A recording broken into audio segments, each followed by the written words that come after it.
Come home in the morning, go to bed feeling the same way. Can't start a fire, worrying about your little world falling apart.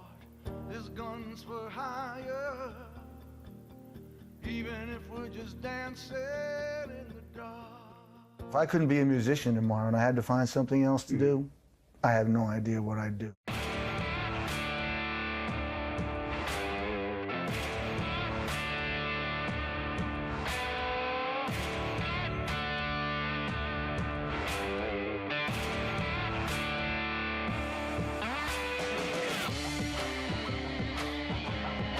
One of the greatest live performers in the history of rock and roll.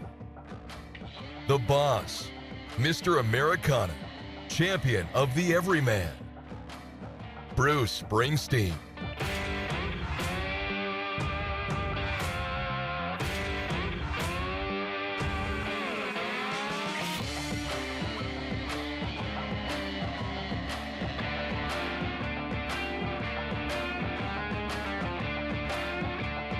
Music was really my first refuge against things that were bothering me, so it did help a lot.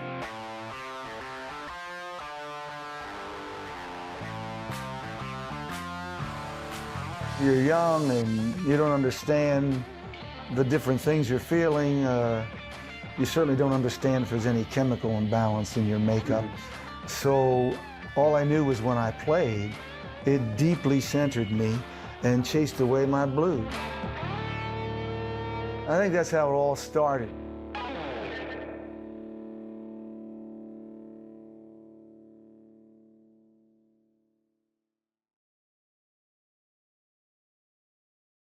Let me find it there. Okay. All right, I have a favorite place I go to, was a favorite spot that my pop used to go to, was a place called the Manasquan Inlet. And it's just a place, yeah, it's just a place where the boats come in and the boats go out. It's by the beach, lovely set of rocks. So this is me traveling home from a short visit at the Manasquan Inlet. I travel into a stream of headlights as commuter cars holding their day travelers flash by inches from my left handle grip. I move north up the highway until the traffic recedes, leaving only my headlight illuminating blank road and dashes of white line, white line, white line, white line. My ape hanger, high-rise handlebars, thrust my arms out and skyward to shoulder height, opening me up to the wind's full force. It's a rough embrace. As my gloved hands tighten their grip on that new evening sky, the cosmos begins to flicker to life in the twilight above me. With no fairing, a 60-mile-per-hour gale steadily pounds into my chest, nudging me to the back of my seat, subtly threatening to blow me off 600 pounds of speeding steel, reminding me of how the next moment holds no guarantees, and of how good things are. This day, this life, how lucky I've been, how lucky I am. I turn the corner off the highway onto a dark country road. I hit my high beams. I scan the flat farm fields looking for deer, all clear. I twist the throttle as rushing into my arms comes home.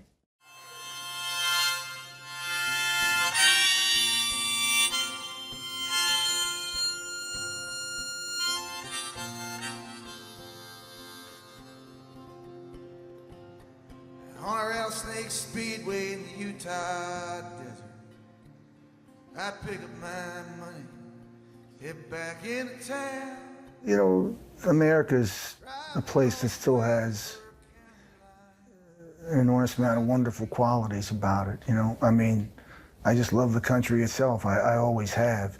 I think that I've had a critical but creative voice is the voice I search for in my music, whether it was Born in the USA. I think the thing that was about that song was it had a critical voice in the verses, and yet there was a sense of pride in birthplace in the choruses. And that's where I've always come from, you know. I've You know, I grew up an American. My music is thoroughly American. And while I certainly have a lot of criticisms about where we live, it's something I've also always been, I've always had a lot of pride in, so. All my years on the run, chasing hell, drinking devil's blood. Born in New Jersey in 1949, Bruce Springsteen spent his early years on South Street in Freehold Borough. His dad, Douglas, was a bus driver of Dutch-Irish ancestry, and his mother, Adele Zerilli, a legal PA of Italian parentage. Growing up as something of a shy and gauche loner, his love of music shone through from an early age. He was 7 when he first saw Elvis Presley on The Ed Sullivan Show.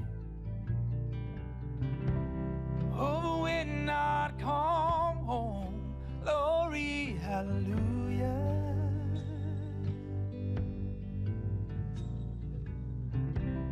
Oh, your love had a way of knocking me on down. Well, that's what I think that's how it all started. You know, you're young and you don't understand the different things you're feeling. You certainly don't understand if there's any chemical imbalance in your makeup. So all I knew was when I played, it deeply centered me and chased away my blues, you know, for whatever the reason was. I think there was an enormous amount of self-realization in playing. And when you walked off the stage at night, you knew who you were, you know, and you felt you've done something constructive. So you left with a certain feeling of lightness and a certain positivity that eluded me in a lot of the rest of my daily life. So music was really my first refuge against things that were bothering me. So it did help a lot. In 1965, Bruce started playing as a jobbing musician along the Jersey Shore. It was during this period that he was dubbed the Boss.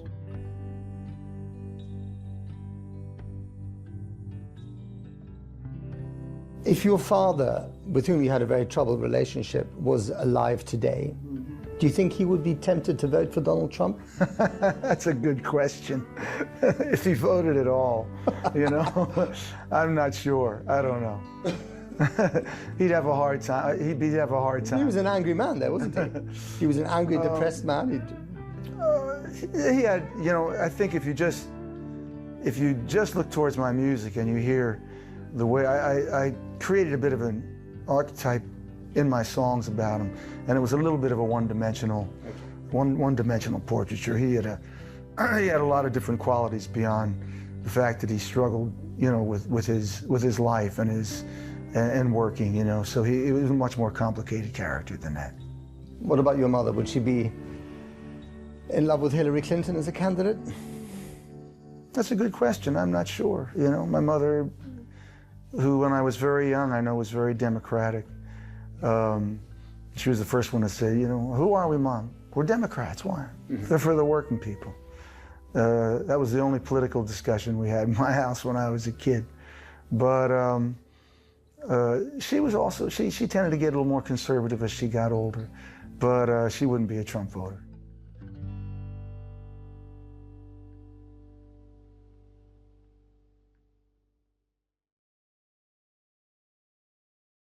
It's obvious that his life was a bit of a struggle at the start, and his mum bought him a very cheap guitar but had to save for it. I think it was an $18 guitar.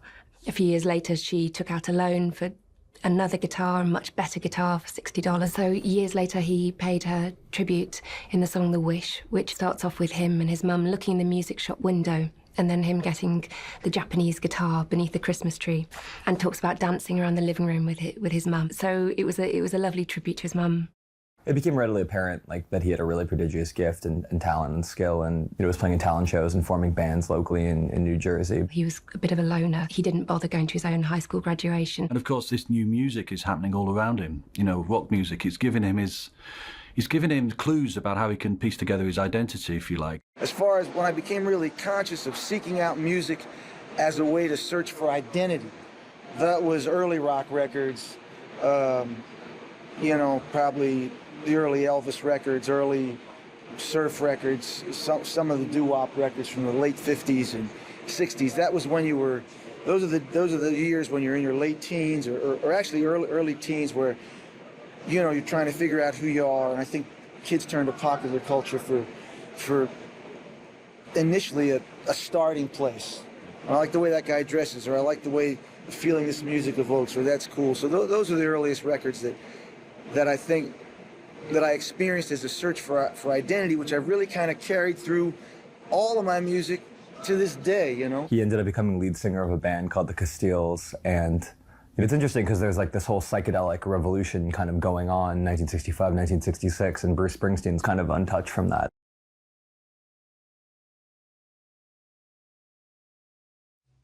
When Bruce was only 18, he was called up to the draft in the Vietnam War.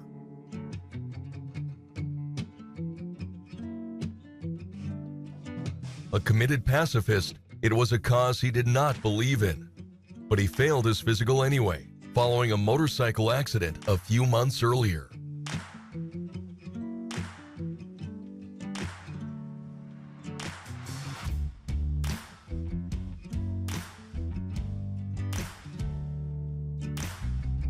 Bruce was now free to pursue his music career, playing in dingy dives and smoky bars along the East Coast.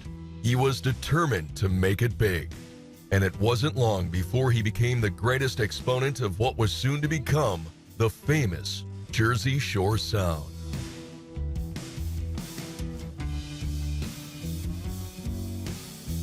By now, he had carefully cherry-picked the band that would back and support him for nearly 40 years, minus one very important character. The story about when he first met him, he came into a club and the wind was howling so much that when Clarence opened the door, the hinges fell off and Clarence enters. You know, it's wonderful mythology, you know. It's love, you know. It's more than being married. It's more than being male, female. It's two men, two strong, very virile men, finding that space in life where they can let go enough of their masculinity to feel the passion of love, you know, and respect. And that's what it is. It's love, respect, and trust. You know, three qualities that every marriage should have, you know, and it's based on that. You know, friendships are based on those things, and you feel it with a kiss.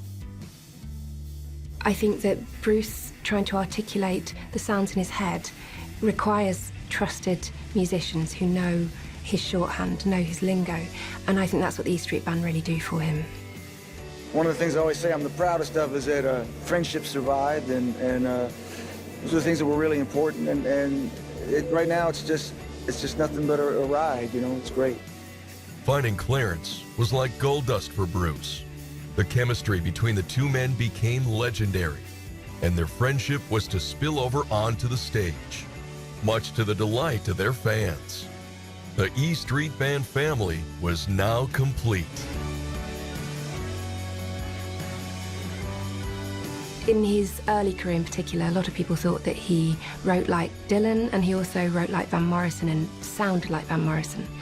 And I can understand a little in terms of there's a certain blue-eyed soul, there's a certain garage rock, there's a real masculinity to his music. The early Bruce Springsteen stuff like definitely has a lineage to Bob Dylan. Obviously, he was obsessed with Woody Guthrie, and Bob Dylan was obsessed with Woody Guthrie. Music critics they're a very jaded species, and if somebody sounds like somebody, then they're instantly dismissive because they're like, well, why do I need to listen to this person if another person like this exists? It wasn't long before Bruce discovered how cruel and demanding the music industry could be. The music that I love the most, I go back to, if I think about the 40s, I think of Frank Sinatra. If I think of the 60s, I think of probably Dylan and, you know, the Stones and the Beatles. You think of the 70s, I probably think of the Sex Pistols and the Clash and you know, I think the early 90s, I think Nirvana and a lot of the new rock bands did that. So I think it's something where that was music that was evocative of a particular time and a particular place. You put on Hank Williams and you see that American countryside in the 40s, the minute his voice and the geography of the land are intertwined, you know, it's it's inextricable from one another, you know? Frank Sinatra, New York City, what people imagine New York City in the 30s and 40s, that's intertwined forever, you know? And I think I always wanted my music to summon up a certain time and a certain place and a certain inner geography. Bruce began working on his music with a ferocity and energy that would ultimately totally confound his critics. With John Hammond's guidance, he set about recording his debut album. For its title, he stayed true to his roots, naming it Greetings from Asbury Park, a place in Jersey which held many happy memories for him. It's interesting because you have Bruce Springsteen coming out 72, 73 on the East Coast in New Jersey, and then you have this parallel, you know, Los Angeles singer-songwriter movement. And they were kind of doing schmaltzier, more saccharine kind of things. And you have somebody like Bruce Springsteen. He's not sitting there and kind of enjoying the LA sunshine and kind of smoking weed by pools. He's in these like kind of gritty bars and like, you know, he's around these people. He's getting real experiences.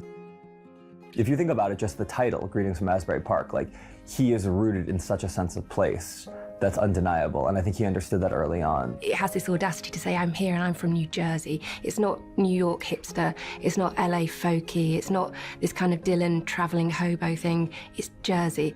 I always thought I was writing American music in the sense that that was where I came from. But on the other hand, my biggest audience, certainly for the past 10 years, has been in continental Europe, you know, where we've had deep, deep support from our fans over there. I watched your concert the other day, 4 hours and 10 minutes, I think I told you. How do you do it? I always have trouble stopping, so it's not really... It's the opposite. You know, it's not really... The night has an organic life of its own, you know. If I come out at night not quite knowing exactly where the audience is going to take me or where I'm going to go, and I want people to go home feeling like they've had a night that that's going to resonate within them. That's going to, hopefully, we go out to entertain, we go out to inspire, we go out to stir you to action. So there's a lot at stake, I feel, when I go out on stage at night. I like that. I like playing for those stakes. I always have since I was a young man, and that's the way I go about it.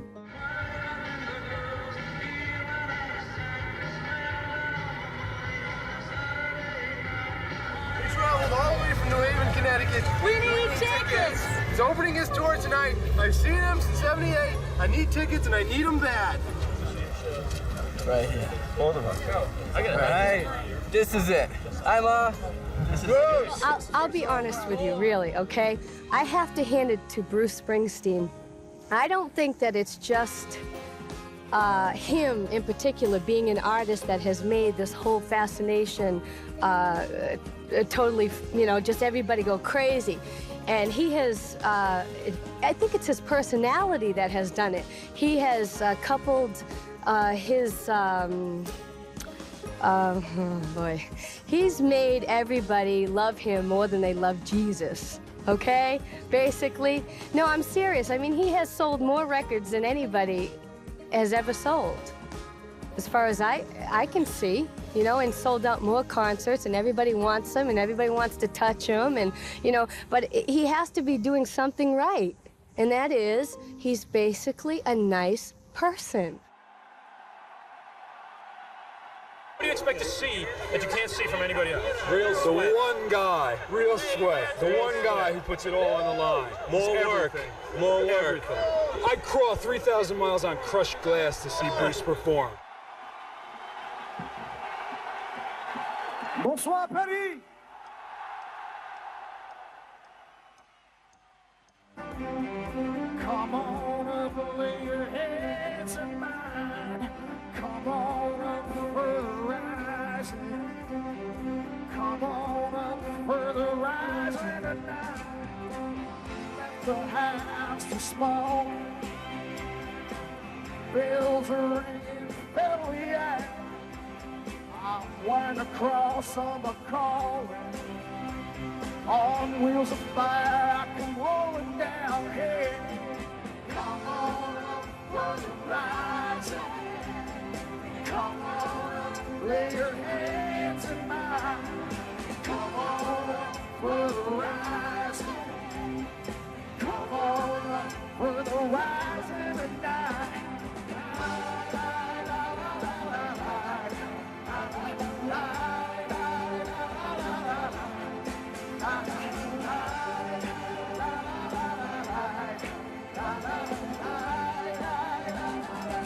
I would say he has this extraordinary ability to take a giant room, a stadium, and reduce it to the size of a small room. I remember seeing him, you know, before I actually saw him live, when I was a teenager. I saw him on TV, and I think it was about 1978, and it was at a concert in London.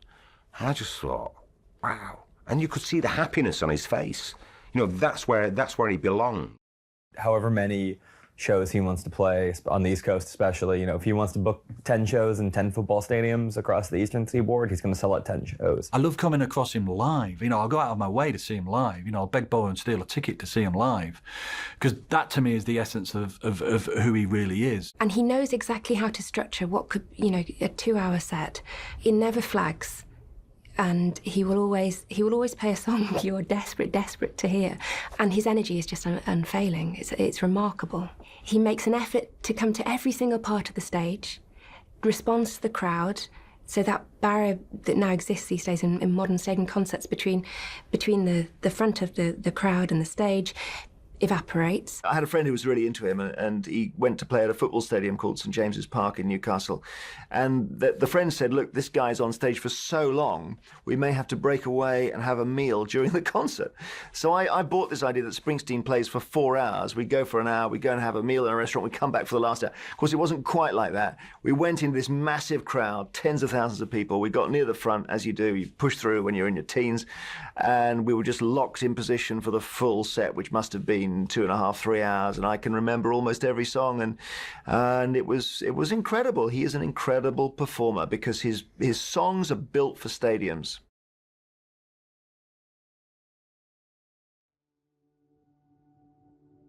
By 1974, the Jersey Shore sound was really making waves in the rock world, and Rolling Stone magazine decided to send one of its top writers along to discover what all the excitement was about. What happened next was quite extraordinary. Around the time of E Street Shuffle, he encountered for the first time John Landau, and he was to become a really key figure in his life and his career. And Landau wrote, after seeing Bruce, that he had seen the future of rock and roll, and his name was Bruce Springsteen. And he said, on a night that he needed to feel young, Bruce had made him feel that he was hearing music for the first time. It's almost like you're sieving for gold every day. So he will have been excited by Springsteen, and he will have got it. What he actually did was create his own future. So there's the sense that suddenly John Landau has a future, away from being the miserable existence of a rock critic, which is an awful cul-de-sac. My first impressions of him from seeing him live and getting to know him in 1974 were that he was a genius, and that's not something you lose, you know. And he's the same guy that I knew then. Today, I think he's better than ever, and he's an incredible person. That inner core of talent and perception about the world around him, it's just, he brings it with him.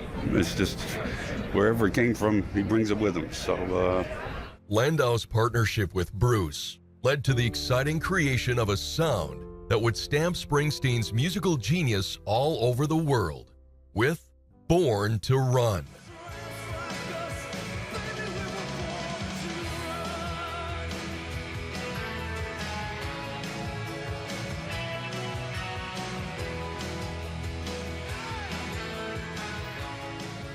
That was one of the few records I've ever made where after we mixed it, I came home, I put it on the next morning and said, that's exactly what I want it to sound like.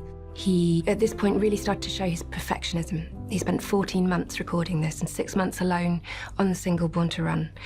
And he was tremendously frustrated. He is pacing about the studio and he's angry. He's like a little ball of tension, and he's scrawling lyric after lyric after lyric in his notebook and trying to communicate to his band why the sounds they're playing aren't good enough and why they aren't what are in his head. He went through all this torment with himself because he'll have been listening to it and thinking, well, that doesn't really sound like me. What would my mates or the people that I grew up with in, you know, New Jersey think of that? And then he brought in Steve Van Zandt, and almost like Steve Van Zandt was to say, well, look, Bruce, this is a great song. This is a great sound. And he'll have needed that. You know, because, you know, really, you know, part of the sensitivity, part of what makes him special is kind of that self-doubt and that lack of self-confidence. The process we used then was quite similar to the process we use now, except not anywhere near as painful. You know, it was we were just learning to make records, and so the records were long and they were hard, and we didn't really know what we were doing. And we were also trying to build a core philosophy around what our band was going to be and what we wanted to talk about, and so it was a very shaping album. It had to be amazing. It had to be amazing, and therefore it had to sound amazing, because all rock music really is its sound. He was still massively frustrated and legendarily threw the entire recording into an alley and said that he would rather cut this album live at the Bottom Line, which is a dingy club that they used to play at, than go back into a recording studio and have that frustration of not being able to perfect that sound. Those 7 or 8 people or 9 people or something were just such a big part of my life at this point that you know, I mean, I've lived my life. I've lived a lifetime with them. You know, probably several lifetimes already. So it's always great to have everybody alongside me at night. But just when many thought Bruce Springsteen's glory days were over, he bounced back with an astounding vengeance, with one of the most exciting rock albums in music history, Born in the USA. One of the big hits from Born in the USA was Dancing in the Dark, and it has a quite legendary video, which shows Bruce playing live, and he picks a girl out of the audience to dance with her on stage. And people, I think, at the time thought maybe it's genuine footage. It wasn't. The girl in the audience was an actress. In fact, she was Courtney Cox, who would go on to be a huge star in Friends, and probably that video really started her career. Come home in the morning, go to bed feeling the same way. Can't start a fire, worried about your little world falling apart. There's guns for hire, even if we're just dancing in the dark. Even if we're just dancing in the dark. There's guns for hire, even if we're just dancing in the dark.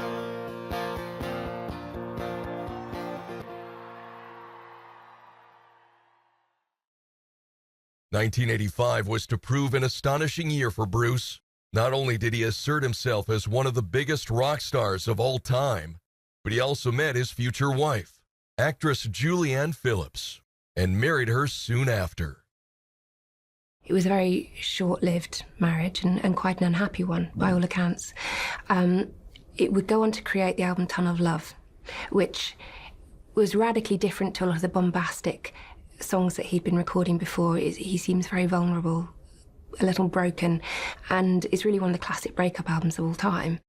When you're in love with someone and you're married to someone, you know, and especially with him coming from that kind of Catholic background, no divorce, love, it's forever, you've made that commitment, that will have tortured him too. There's a track called Brilliant Disguise, in which there's a lyric which goes, "Well, I've tried so hard, baby, but I just can't see what a woman like you is doing with a man like me." And I think that pretty much sums it up. But it wasn't long before his broken heart started to mend. He began dating one of his backing singers, Patti Scialfa, whom he had also romanced prior to his marriage with Phillips. For the first time in his career, Bruce had to endure serious criticism in the press, not about his music, but about the hastiness in which he and Patti had started their romance. Not long after, he and Julianne divorced on March 1st, 1989. Patti seems to be one half of a great partnership with Bruce. They seem to rely on each other a great deal. I think creatively as well as personally, along with talking about Jersey, he will always talk about Patti on stage, particularly if she's not there.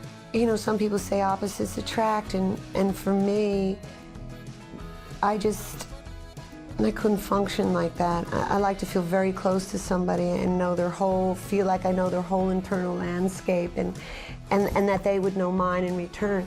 So that you're both in the same business. We end up working together, but I just find it really helpful because you really understand what the person needs and they understand what you need. And see, my parents worked together, so it was natural to me to be in a house where people had very similar paths. I like that. You know, Bruce and I, we grew up 10 miles from each other, so we have all the same, you know, in our minds, the old picture files are the same. You know, it's nice to have a lot in common. I think that it just really helps you in that distance of that you feel like very kindred. When Bruce and I got together and to have a strong marriage and have a beautiful family and 3 children, they're healthy, it's so blessed. It just really is. And that's my priority because for me, it's beautifully stable and warm. And of course you have all the problems, you know, the same, those kind of problems, but in the long run, I've never felt better in my entire life. Emotionally, I've never felt emotionally better. Thank you. Thanks a lot. Thanks a lot. Good. It's surreal. All evening. In 1994, Bruce won the Oscar for Best Song for Streets of Philadelphia. It was the soundtrack of the highly acclaimed movie Philadelphia, starring Tom Hanks as a struggling HIV patient. On March 1st, 1995, he won 4 Grammys, and in 1996, he was Oscar nominated for Dead Man Walking for the film of the same name. But in 1998, he found himself waging war in a London court against a company which had released some of his early 1970s recordings without his permission. They eventually settled out of court, with Springsteen gaining back the rights to his work. Well, the way that you release and the songs that you release is the way that you shape your work. It's the way that you shape your career and who you are. You know, it's one of the most important things to a songwriter in the world. You know, it's something I've fought for since I was very young. You know, was the control of my music. You know, it's still a really important issue for me. So I'm glad that I came and I do it again. He is respected by his peers, Sting, Bono. You know, authorities on music, Grail Marcus, people like that, they adore Bruce. He is an intelligent but personable musician who is also a genius. I heard they gave you a standing ovation yesterday in rehearsal, Bruce. Oh yeah, but I think all those people were paid to be there, so I'm not sure if it counts.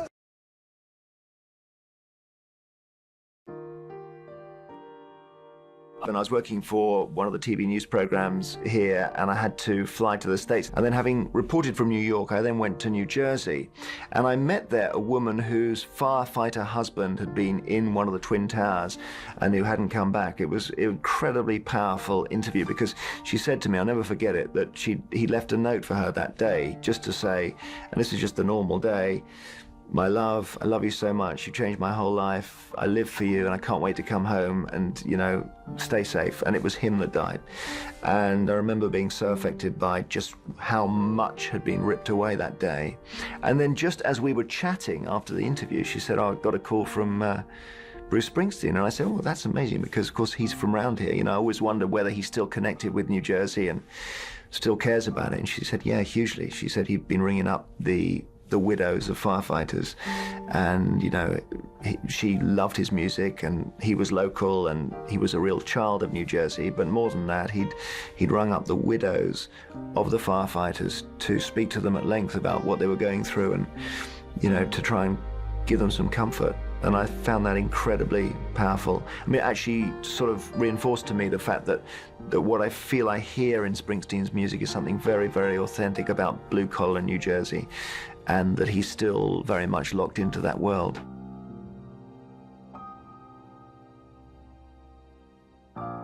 No one really understood what had happened or what could happen, and so I think I was sitting down to just sort of, okay, well, what do I do now? You know, what do you say now? How has your dialogue with your audience changed? What do they need? What do you need to say? He ended up talking to their families, and a lot of that ended up inspiring kind of that record. And again, you know, that's He's doing research, you know, he's collecting oral histories, he's doing what Woody Guthrie did, you know, he's hearing the stories firsthand, and that's, I think, what makes him a great songwriter. He's doing research. And he was back on form, and he's back to what he does. You know, there's that directness about it.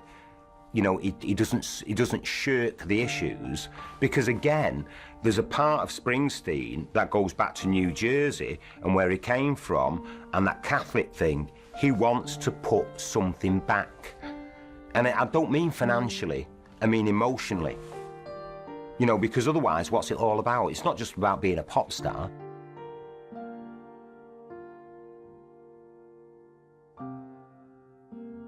Do you think it's your duty as a famous musician, as a lyricist, as a kind of guardian of the American soul, to get involved politically? Not necessarily, you know. I think that I've had a voice that's spanned over a period of 40 years now. People generally know where I'm coming from and my point of view. I believe that if you get out there on the stump, which I've done a few times, I think it's nice to show some support, but I don't necessarily believe that musicians turn the tide or have any deep political influence in that sense.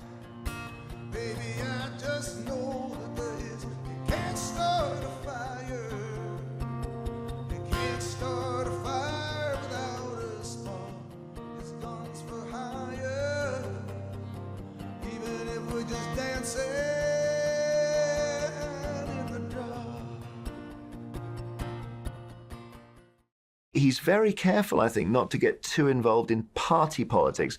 That's not to say that his songs aren't very political with a small p, and The Rising was clearly a song about, in some way, reaffirming the American soul after it had taken such a beating on 9/11. But I think he's somebody who stays above the fray. He's very, because his words can move people, and he doesn't speak as much as he could in the political world. It's quite interesting. I think he's got a sense of his own importance, actually. When Obama had won, his song The Rising was the first song played, apparently, after the announcement, after Obama's speech, and again, I think after his inauguration. That wonderful flowering he had under Obama, when suddenly he sees the better side of America, the side of America that really wants to do good things, that still believes in this innocent sense of the American dream. And in his 60s, he still has the American dream. And the reformation of the E Street Band, and suddenly he's not on his own, playing lonely, melancholy songs about the breakdown of a society and the breakdown of a dream. He's suddenly up again. He's lifted himself up again. He's got this incredible power again. He's with his mates. We're all in it together. We're out again. We're gonna conquer some more territory. We're gonna do a bit more plundering. And that's what I love about Bruce. That same year, he received a Golden Globe for Best Song in a Movie for Mickey Rourke's The Wrestler. After receiving a heartfelt plea from Rourke, Springsteen supplied the song for free. I was just so glad when Bruce got it for The Wrestler, because, you know, I wrote him a letter and he wrote the song for me, and, you know, that would have been enough for me tonight. And what of the E Street Band now? Sadly, Danny Federici has died now, but he was a very talented man and played everything from the accordion to God knows what else, everything. Max is the band leader for the Conan O'Brien show. His son, Jay, has filled in on tour for Bruce, so he hasn't had to give up his day job. And Steve Van Zandt appears in The Sopranos, which is all quite extraordinary, but they all come back together to support Bruce. Clarence Clemens is an extraordinary figure in Bruce's band and on his records. Nobody else could fill that role. And Bruce obviously loves him with a fiery passion. Musically, he brings something that I think could only really belong in a blue-collar town, this kind of ritziness. It dresses up a song like it's going out on the town, you know, it gives a bit of razzle-dazzle. You know, there've been times they've thought about leaving him off a record, but then he comes back in and he makes that E Street sound. When we went on stage to play, we were playing for each other. You know, we had to live up to the expectations of each other as a group, the band, and to turn each other on, to keep each other going, you know. And there's thousands of people just like peeking through a peek hole at what's happening. These guys having a great time on stage, and so that's how it's always been with the E Street Band. We've just been having a great time ourselves, and we invite others to look in, you know. Because if we play to the best of our own capacities, then that's sufficient. You know, that's what it's all about. Yeah.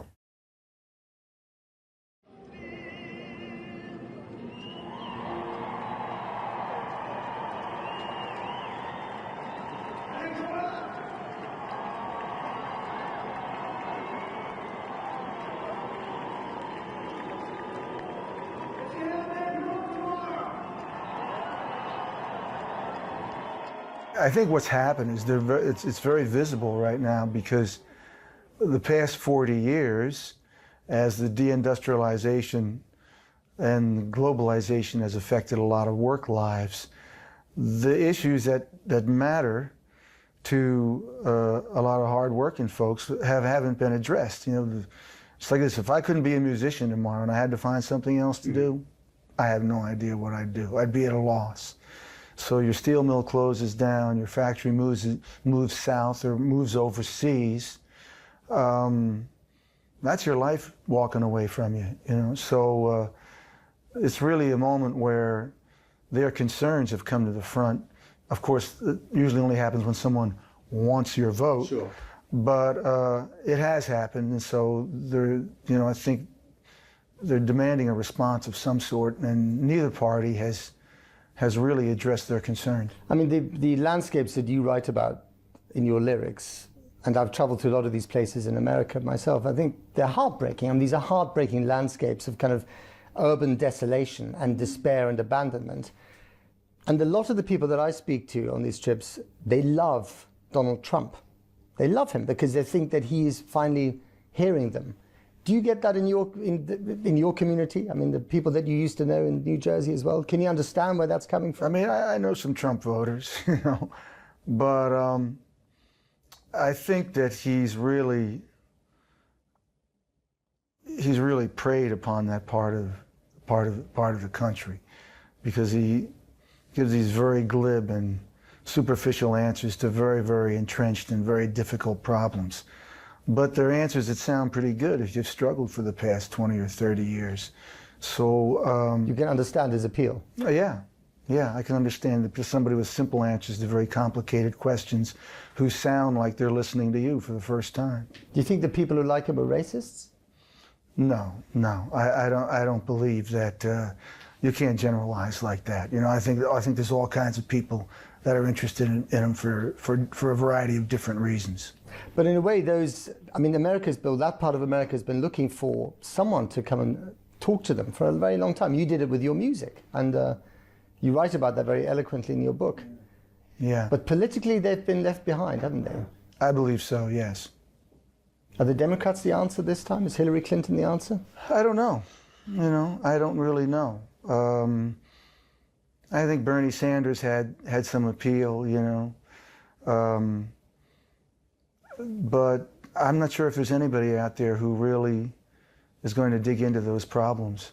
Because I saw you playing with Barack Obama in Madison, Wisconsin. I think it was his last rally in the last election in 2012. Massive crowd.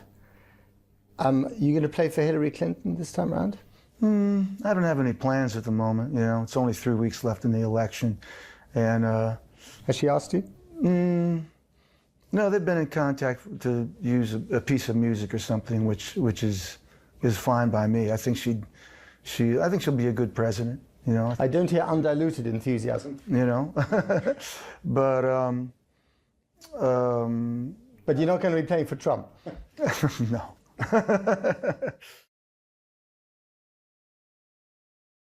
Bruce Springsteen has won 20 Grammys, 2 Golden Globes, and an Academy Award.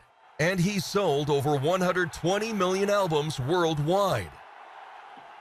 Bruce has said that he spent much of his life as a musician measuring the distance between the American dream and the reality. to me, that quote completely sums Springsteen up, because it's true, he's come from a working class New Jersey background and he's made it, he's fulfilled the dream. But I don't think he's even noticed.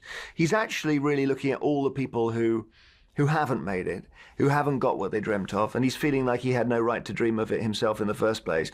And it is always that sense, you know, the Chevrolet is hurtling down Thunder Road, but where's it going to? You know, it's going to end as a burnt-out wreck. And it's all the passengers, you know, Wendy in Born to Run, and the sadness of her realizing as well that they weren't going to get anywhere.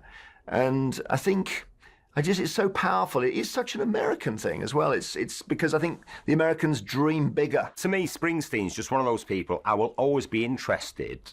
What's he going to come up with next? I think he's aware of the fact that the American dream isn't necessarily that you get whatever you want. He didn't give up. He like suffered through like, you know, a legion of hardships. You know, there was doubt and heartache and all these things, and they're wrapped up in his person. He has, in many ways, achieved the American dream, playing rock and roll, and a great American invention.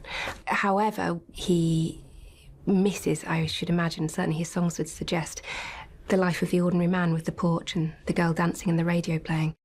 There is that chance that his best song might still come, and I think there's very few artists that you can say that about, and that's what makes him so rare and so special. I've been doing it for 30 years. I'm going to continue to do it, mainly because I like it. It's fun for me. I hope it provides lots of other things, you know. We try to be dutiful about it. We try to be professionals about it. I believe in the band as a professional unit. When you buy your ticket, our handshake is our word. We're going to come out. When you come on that night, we're going to be the greatest band we can be, you know. We work real hard to provide that consistently every night.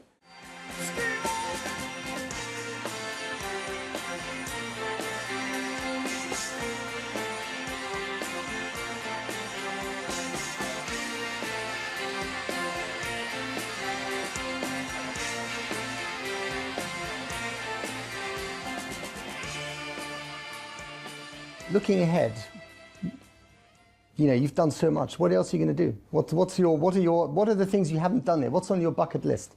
My thing is I just keep doing the same old thing, you know? I mean, I work, I put my records out. I continue to talk about the things that I'm interested in. And, you know, those are the, that's the way I approach my job. You know? I take it day to day. You've written this great book. So obviously now you're going to get the Nobel Prize for Literature, like Bob Dylan. I don't think so. That's why you wrote it, huh? Oh yeah, sure. Not just for your lyrics, but also for, you know, for a real book. The Boss, Bruce Springsteen, one of the greatest performers ever to grace the Rock and Roll Hall of Fame, and one of the brightest stars that will continue to shine for generations. Let me find it there. Okay. All right. I have a favorite place I go to. Was a favorite spot that my pop used to go to. Was a place called the Manasquan Inlet, and it's just a place. Yeah, it's just a place where the boats come in and the boats go out. By the beach, lovely set of rocks. So this is me traveling home from a short visit at the Manasquan Inlet. I travel into a stream of headlights as commuter cars holding their day travelers flash by inches from my left handle grip. I move north up the highway until the traffic recedes, leaving only my headlight illuminating blank road and dashes of white line, white line, white line, white line. My ape hanger, high-rise handlebars, thrust my arms out in skyward shoulder height, opening me up to the wind's full force. It's a rough embrace. As my gloved hands tighten their grip on that new evening sky, the cosmos begins to flicker to life in the twilight above me. With no fairing, a 60-mile-per-hour gale steadily pounds into my chest, nudging me to the back of my seat, subtly threatening to blow me off 600 pounds of speeding steel, reminding me of how the next moment holds no guarantees, and of how good things are. This day, this life, how lucky I've been, how lucky I am. I turn the corner off the highway onto a dark country road. I hit my high beams. I scan the flat farm fields looking for deer. All clear. I twist the throttle as rushing into my arms comes home. Come home in the morning, go to bed feeling the same way. Can't start a fire, worried about your little world falling apart. There's guns for hire, even if we're just dancing in the dark. Even if we're just dancing in the dark. There's guns for hire, even if we're just dancing